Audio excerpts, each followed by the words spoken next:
welcome to the Intuitively Wild podcast. I'm your host, Rachel Levine. Living intuitively wild is about coming back home to ourselves. Here, we talk about how to live connected to ourselves, others, and nature, and make a commitment to radical authenticity, vulnerability, and acceptance. On this podcast, we delve into a wide range of topics that span the human experience. We peel back the layers and talk about the things that are often not talked about. This is a space for us all to walk and wander this path of life together. Let's dig into our roots and go deep. I didn't ask if you want any tea or water or anything. Actually, I'm good. Okay. What is something you wish people knew about you that you don't think many do? Okay, I'll keep it simple.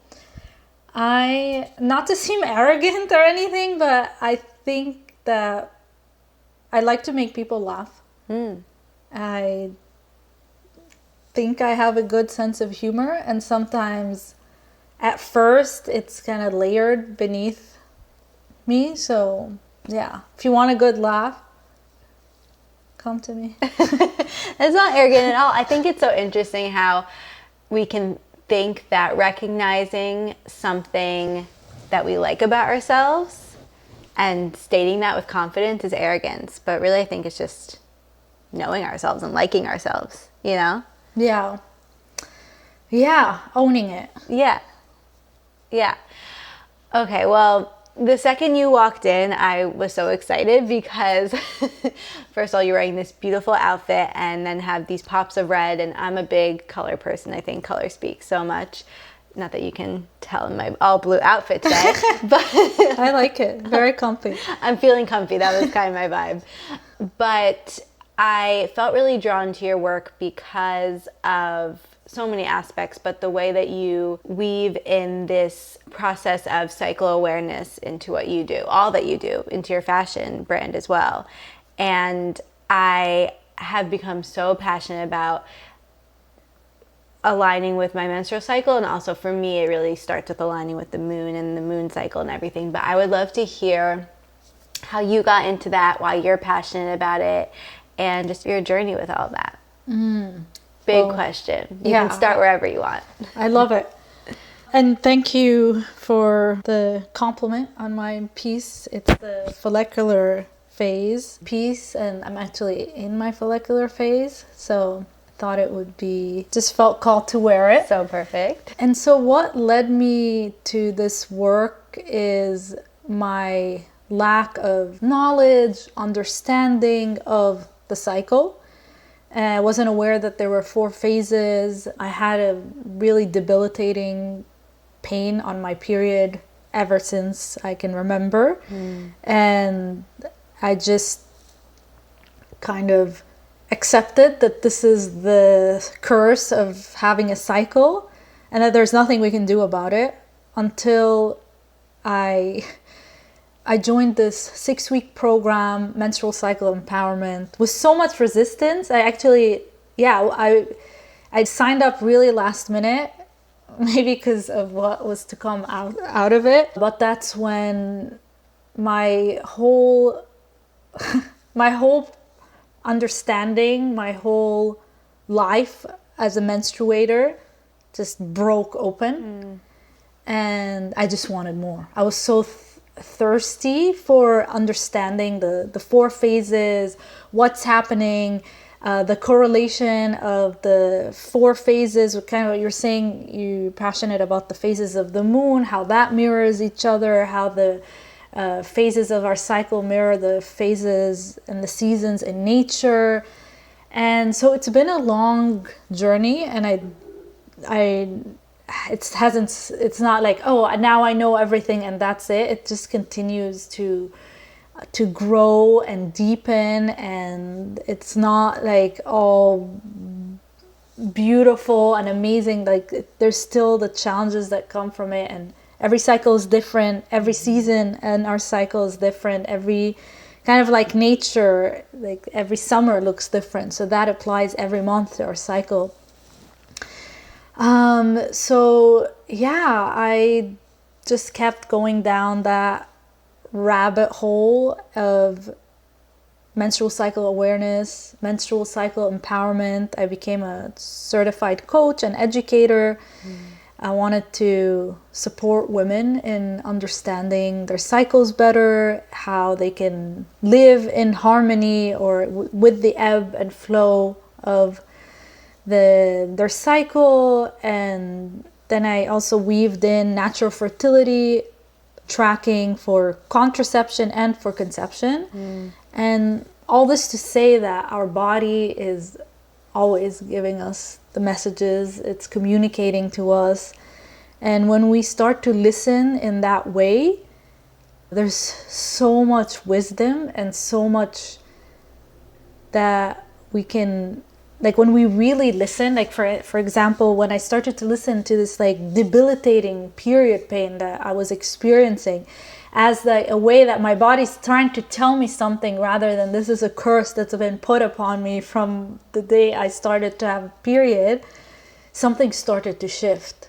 And I can say like 6 years into this journey, like I don't experience that pain. I used to sedate myself for the first 3 to 4 days of my cycle to be able to function in the world. And I was pushing against it rather than flowing with it.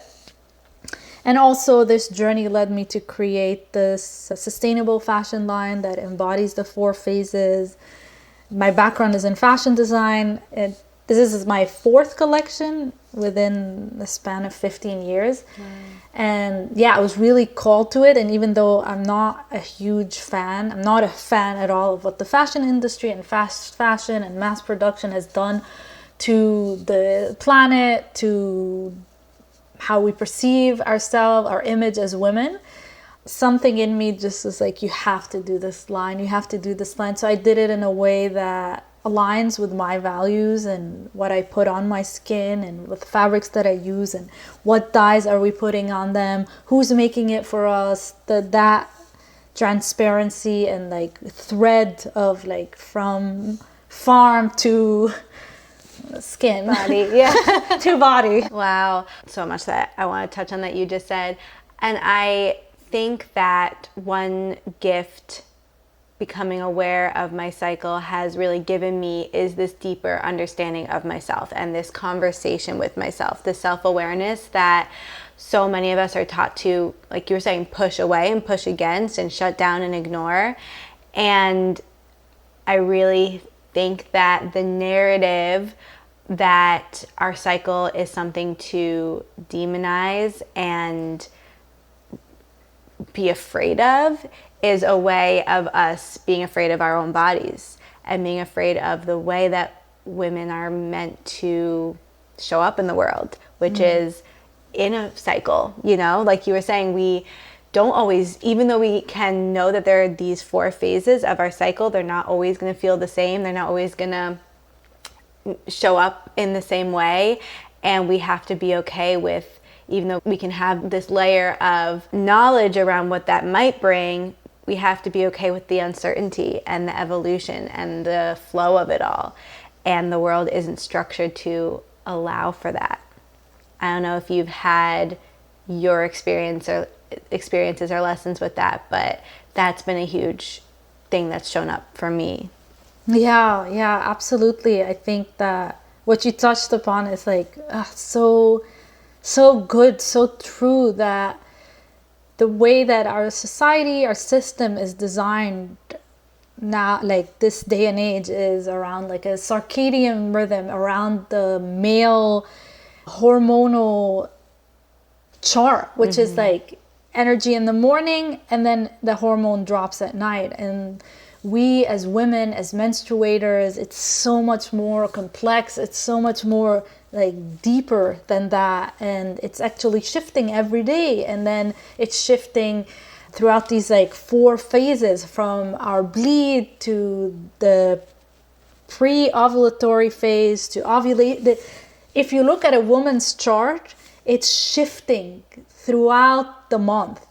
Our hormones are dipping and then slowly rising, then going up to their fullest capacity, and then slowly dropping in again. Like we are experiencing this life, death, and rebirth, like every month. And then the system is designed like we have to show up every day the same way. It doesn't work. And I think so many of us are waking up to that. I don't want to just like blame men to all that. I think that in history that power was taken away from us, and I think we collectively can rise again. And I think like the rise of the matriarchy isn't the fall of the patriarchy. We can exist in a way together, but we've moved so much away from that. And when we reclaim that as individuals, as women, as menstruators, and teach that to our partners, teach that to our sons, teach that to our brothers, our male friends, then we can rise in that way together. But yes, the system has moved away from that, and we are expected to show up in a way that isn't in sync, isn't in harmony with what a cyclical being is. Yeah. No, I completely agree. And I don't like this rhetoric around, men are horrible, men of this age are whatever, that whole line of thinking. I mean, I get it. And I think that because we've swayed so far away from this balance, that it makes sense that we want to go all the way in the other direction. But I do think that the salve is meeting each other and educating each other, both women learning about their cycle and, like you were saying, sharing it with the males and people who don't have a cycle, and all of us supporting each other in the way that we're naturally meant to live. Yeah, absolutely. And it's hard. Oh, yeah. So I was raised in Lebanon. I spent most of my life there. I've just been in the US for 10 years now, and I thought that like, oh, it's because like I grew up in Lebanon, because it's like a third world country or that narrative, but it's a global epidemic, and it requires us to, I say it's hard and it's like really simple at the same time. The hard part is a lot of layers need to be like ripped out. And the simple part is that we return to our body, that we return to our cycle, that we listen. Menstrual cycle awareness is just about, it's about checking in. Where am I in my cycle? One, understanding how does that impact me physiologically, hormonally, energetically, the nature of it, the hormones shifting.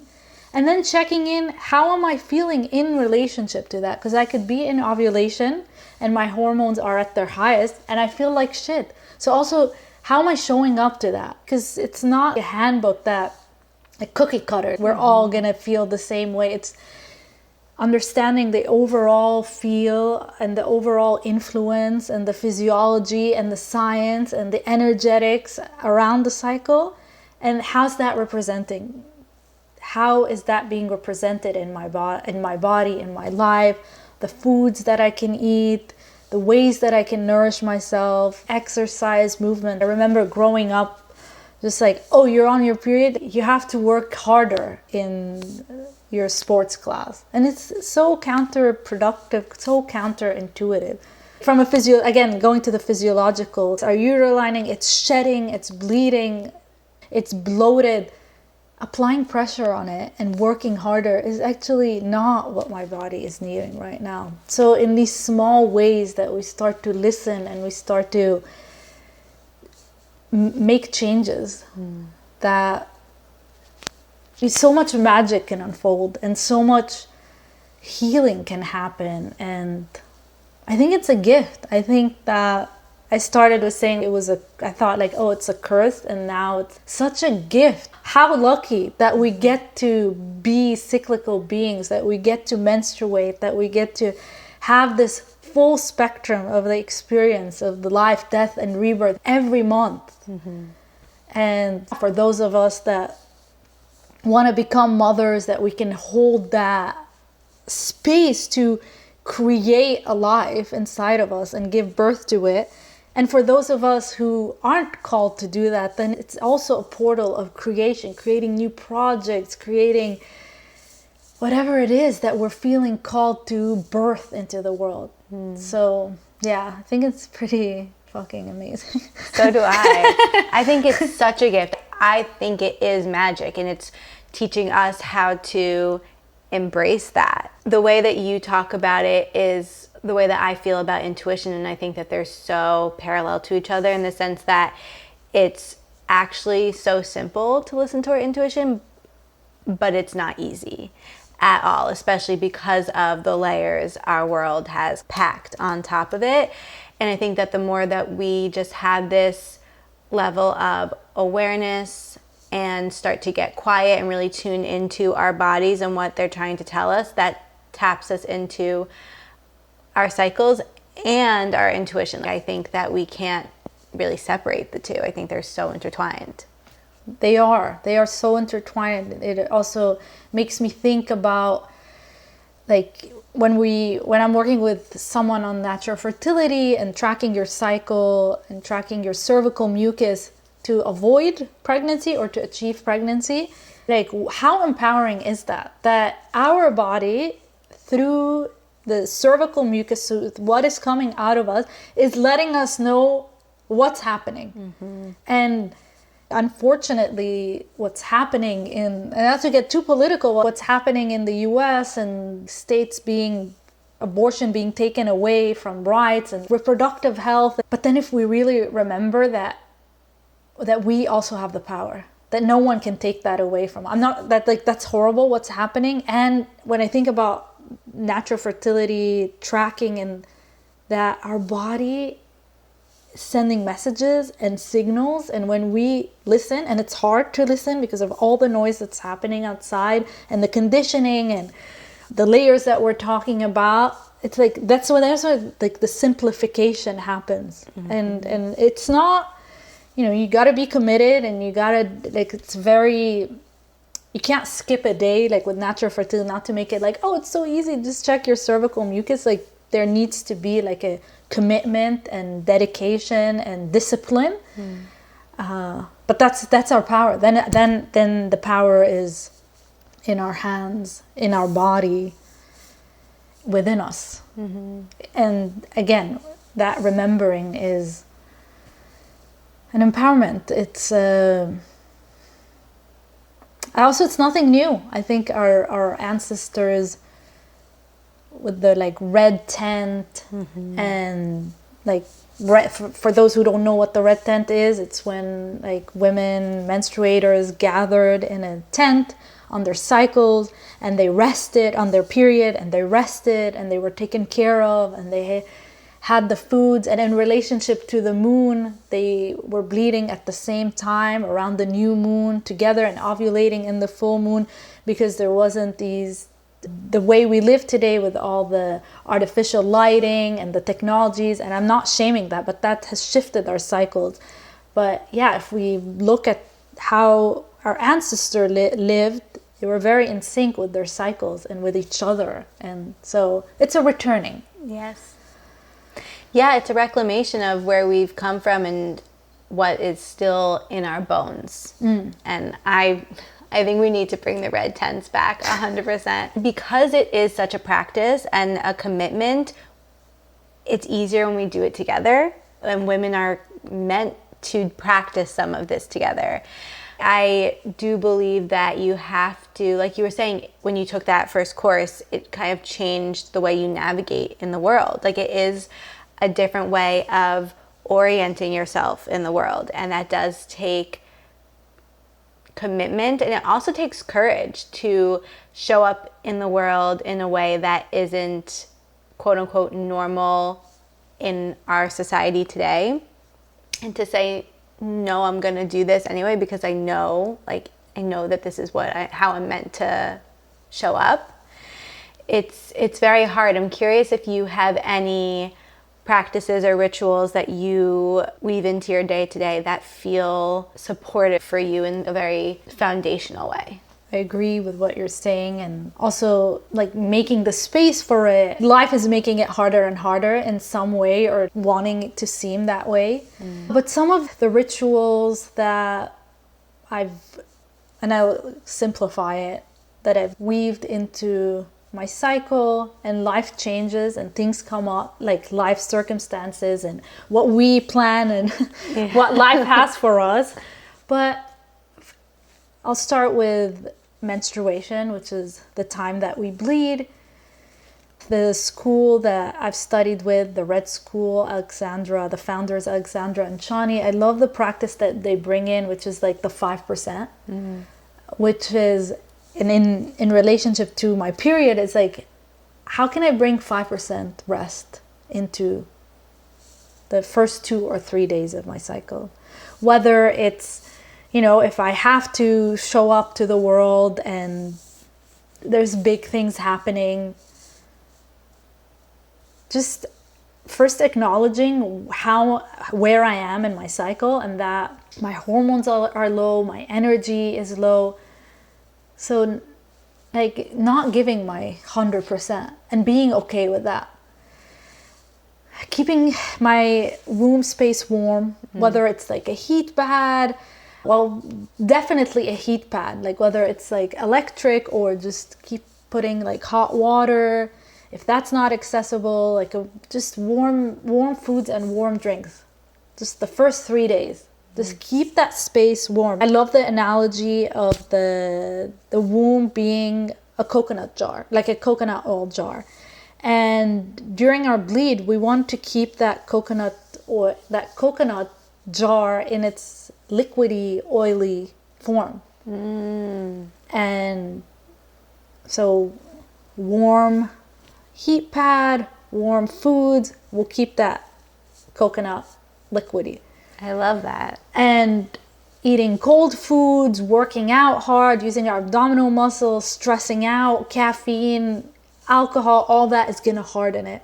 So we want to keep that space moving, liquid. So the things that harden it are going to create cramps. And then, so I'll go into the premenstrual. So I skipped 2 just to respect the time we have. And the premenstrual, which is also known as the luteal phase. So I've become really aware of that phase for myself and for the women that I work with, that it is the phase that a lot of us experience challenges. PMS, irritation, bloating, breast tenderness, hypersensitivity, and just the world, like the lens of the ovulation, that all is possible and life is amazing, fades, and we can see through the BS of everything. One, understanding that this is the longest phase in our cycle compared to the other phases, and that there is a high and then a low that happens. There's the ovulation. We're coming out of ovulation, so our hormones are still relatively high, and then there's a crash happening. So instead of a crash, how can we ease our way into it? I like to think of PMS as, instead of premenstrual syndrome, please make space. Eating a lot of proteins is important in this time. It's time to harvest, like the season upon us now in upstate New York. How can I stock up in my body the foods, caring for my house, caring for myself so that I can shed? So I think these 2, the period, tending to myself, keeping myself warm, and if you can't be 100% away from the world, because that's an extreme, how can I be 5% less available? And then the premenstrual, nourishing myself, caring for myself, knowing that yes, I'm going to be irritable, and yes, I'm going to be highly sensitive right now, and I can see through stuff. Where can I make space so that this is not being thrown out into the world, and I can tend to myself and care for myself? I let my husband know, hey, this is where I am in my cycle. Things are going to be heightened. Things are going to be like taking responsibility, and also making the people around us know that, if that makes sense. It makes total sense. That's so beautiful. And I love how you said making space, because as I've been preparing the physical space for my business, that's something that, sorry, you might be able to hear my dog barking. It's probably a deer outside. He's agreeing. He's in agreement. Exactly. He's very enthusiastic about the cycle. He likes when I rest.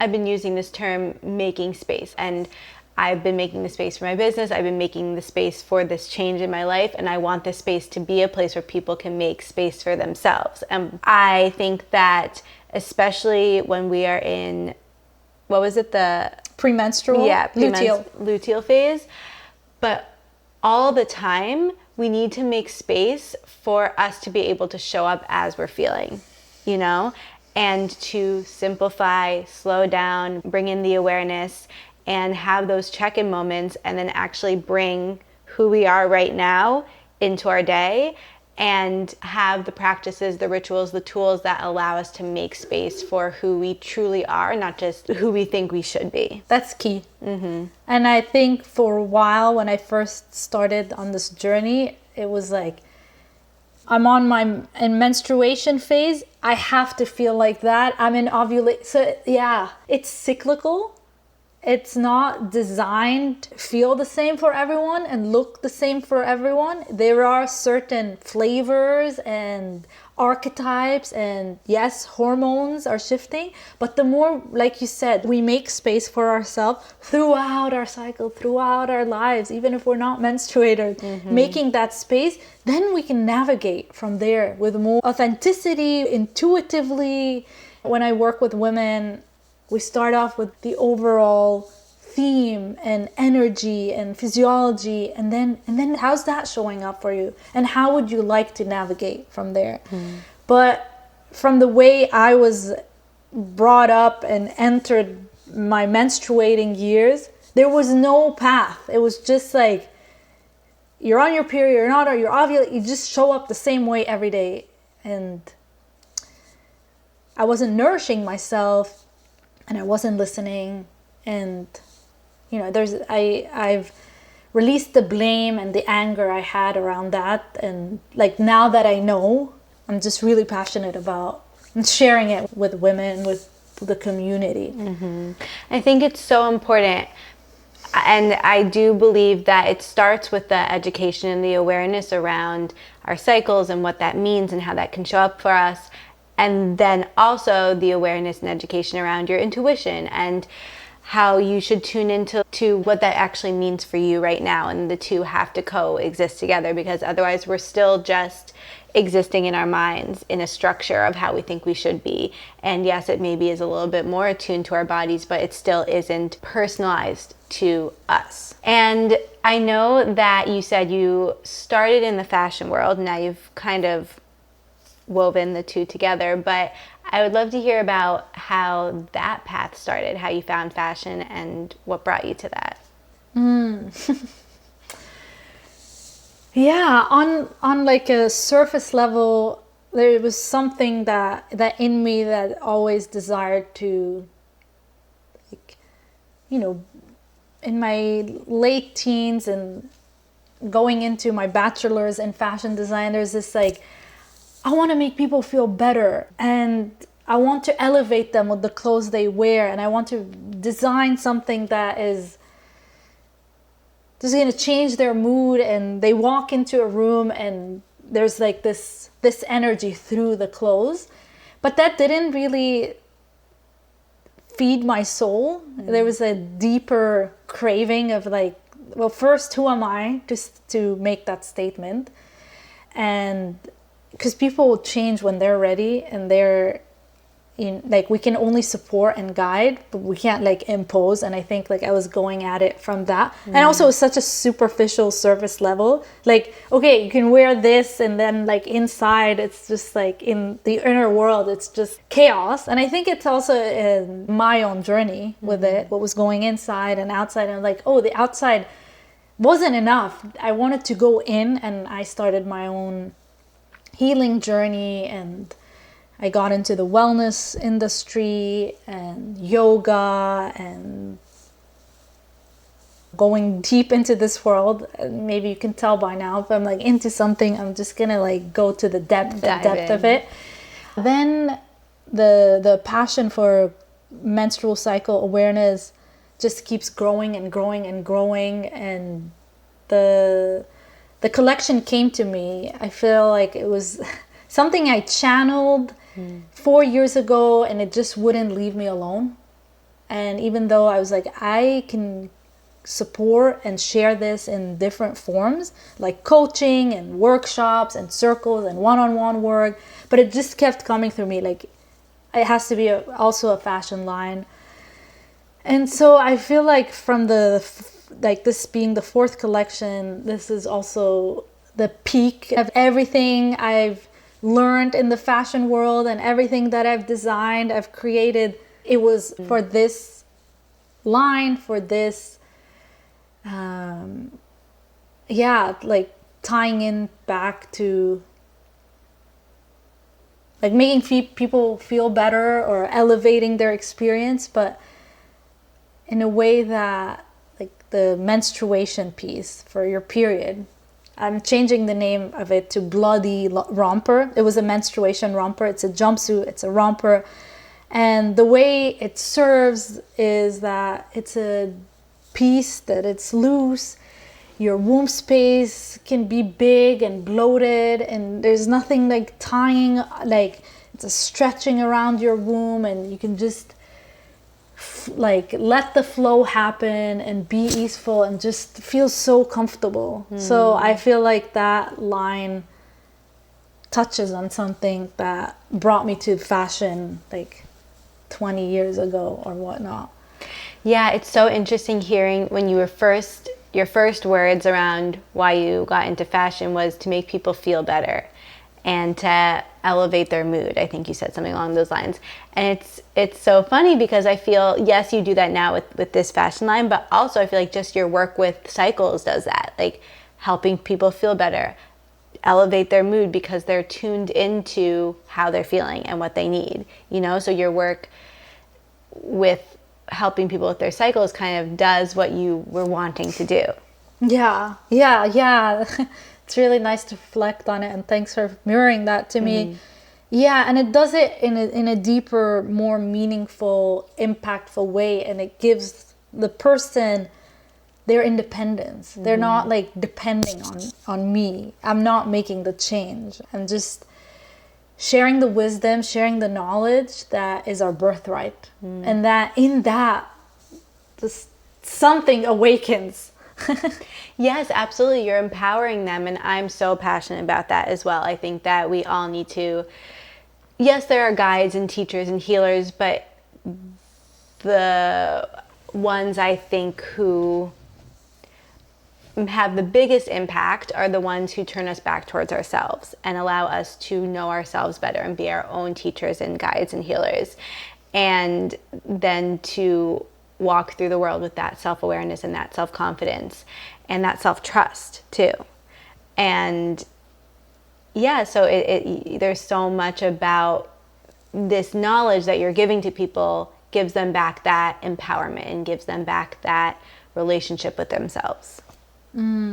Yeah, because our cycle is our compass, it's our map. And so it becomes our navigator and checking in with ourselves, and let that move us through the world. It takes us back to the more space we make in our lives, and the more we tune into ourselves and start to listen to these little messages and signals, and even the pain. The pain is our body screaming at us, telling us something. And when we start to listen, it's not easy, and I'm not trying to dismiss it, but then in that listening, something starts to shift, and we can listen better, and we can tune in better, and we can show up to ourselves better. And in that, we can show up to others, to our community, in that embodied way. For a while, the word embodiment, it always starts for me like,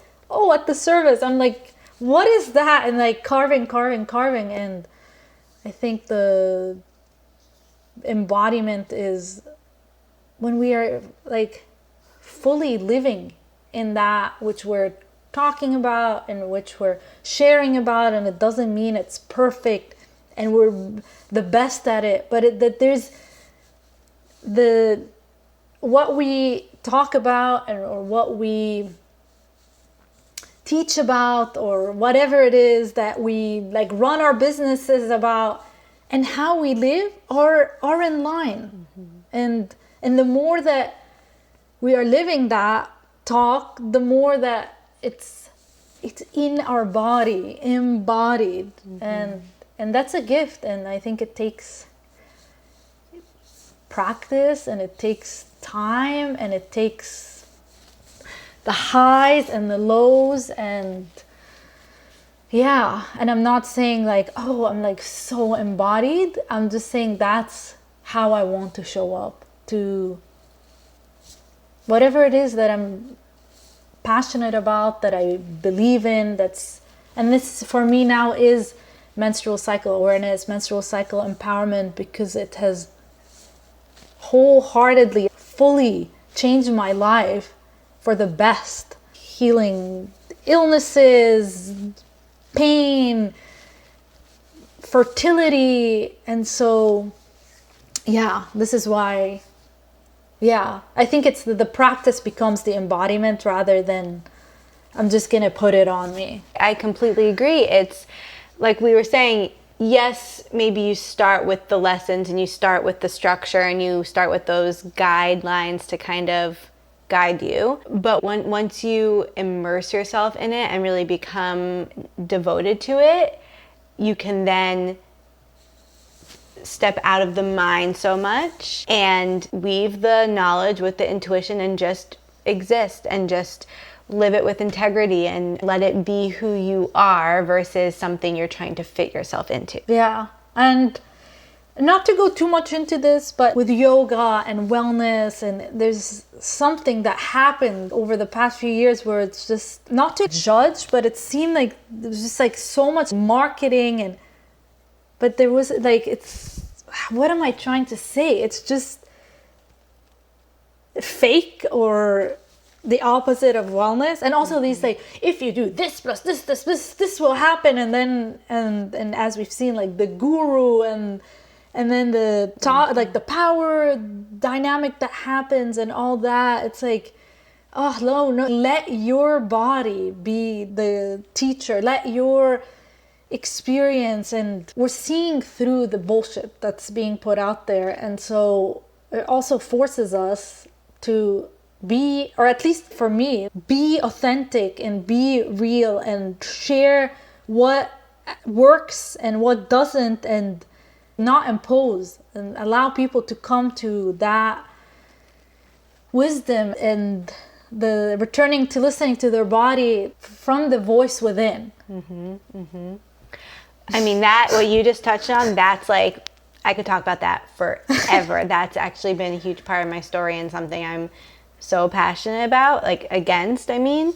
And I do believe that actually embodying, living in alignment with our cycles is what allows us to have the empowerment to turn against the wellness culture and the perfectionism and the gurus and all the things, and actually be like, no, this is what wellness actually means to me and looks like for me and feels like for me. And that is what our society needs more than anything. Just so much noise. There's so much noise. There's so much coming at us on social media. There's just, it's crazy. I mean, it's the gift of the age we live in, and also the chaos and the curse of it. And so the more that we can return to ourselves and ground and be embodiment, also be in your own body. I did a Kundalini training and I was teaching Kundalini, and I was like so much here. And not in my own body. It's just like, oh, like having these psychedelic, insane experiences and out of body, and okay, amazing, so cool, whatever. But the most basic, primal, really necessary for me was go stay in your body, be in your body, practices that ground you, slowing down, resting, making space.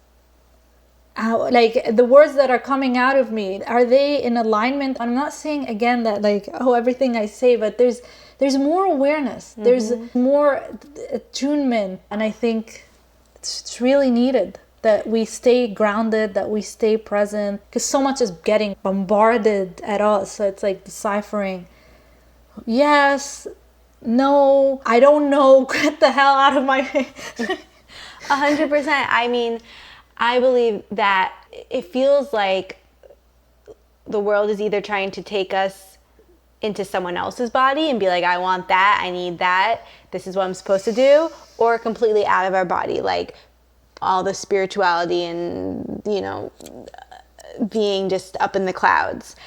And I've been deep in cultures and communities that go in both extremes. And it, for me, the most healing, the most reclamation, empowerment, all the things has come from simply simplifying and being like, no, I'm going to be in my body. I'm going to be myself, and I'm going to do it my way. Yeah.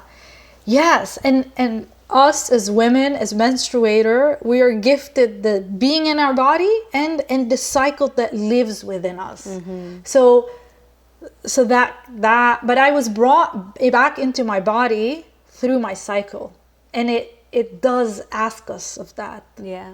Being our compass, our map, because also our cycle is an indication of our overall health. They're not separate.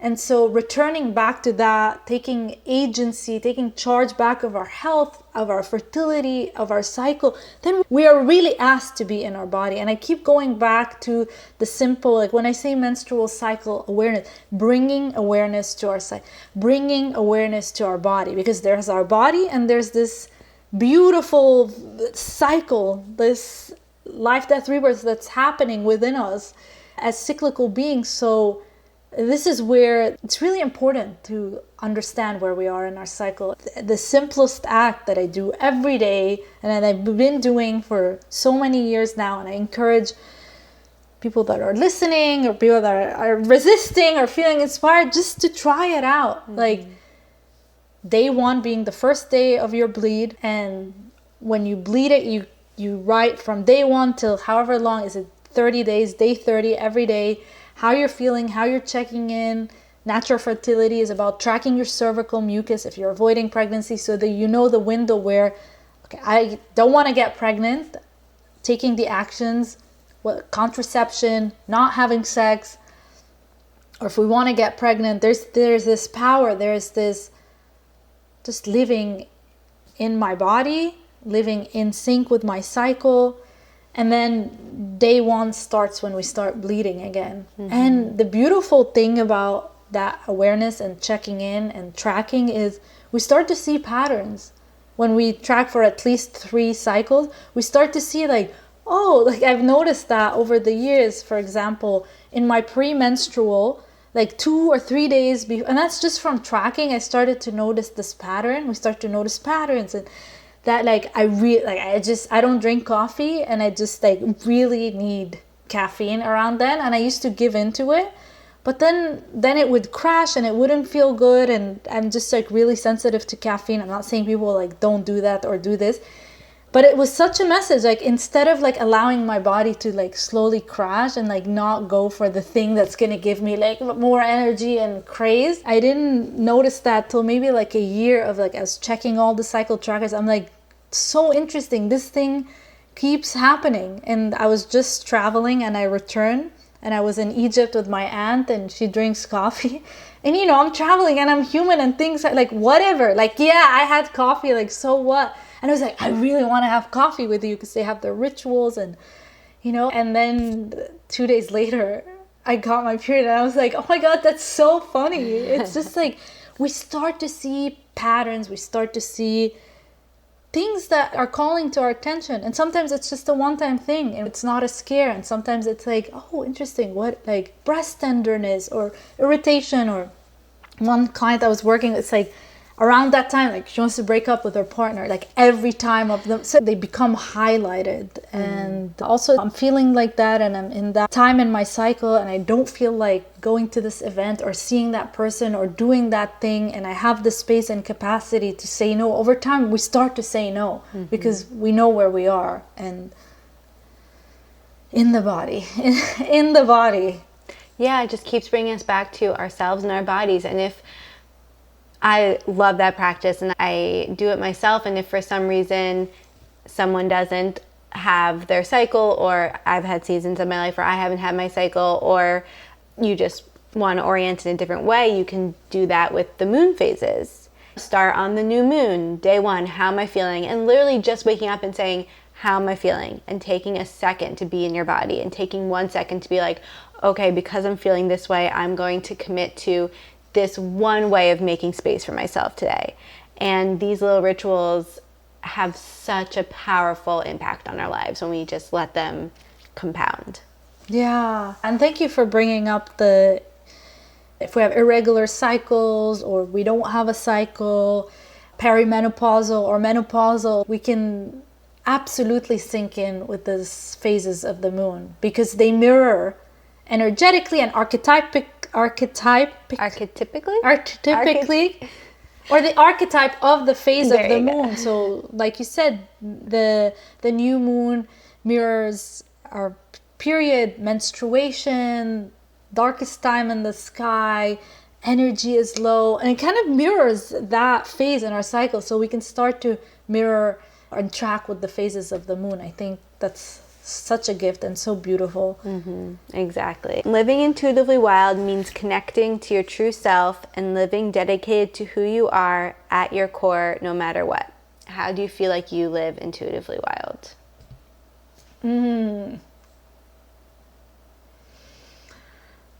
I think that I love working with archetypes of the cycle of the phases, menstruation being the wise woman and follicular being the maiden and ovulation being the lover, and then the premenstrual being the alchemist, the witch. So I feel like the more I live in tune with my cycle, it just keeps inviting this wild feminine in me that is fierce when she needs to be, when is loving when she has the space for that, when she shuts off the world. And that is, I think, is such a wild, as gentle as it is in the day and age we live today, it's such a wild rebellious act. Sacred rest. And then the follicular, which is we're not ovulating yet and you're not bleeding anymore, and it really asks me to be gentle and move with slowness. And when we look at it, when we look at the wild and nature, and that's the rhythm it takes as well. So I think living cyclically just invites that raw, wild part of me, part of us, part of being a menstruator, part of being a woman.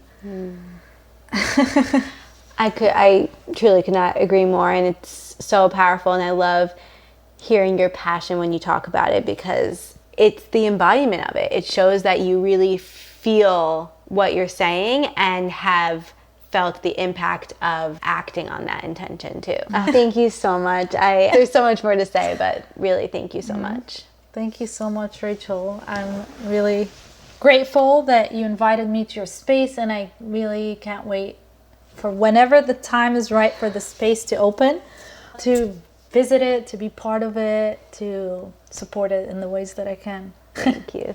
Thank you so much for joining me on this episode of Intuitively Wild, the podcast. I hope it helped deepen your connection to yourself, sparked some insights, and inspired you to live intuitively wild. If you enjoyed this podcast, it would mean so much to me if you would share it with others and leave a rating and review. And please reach out to me. I would love to connect with you. I will see you next time for more magic.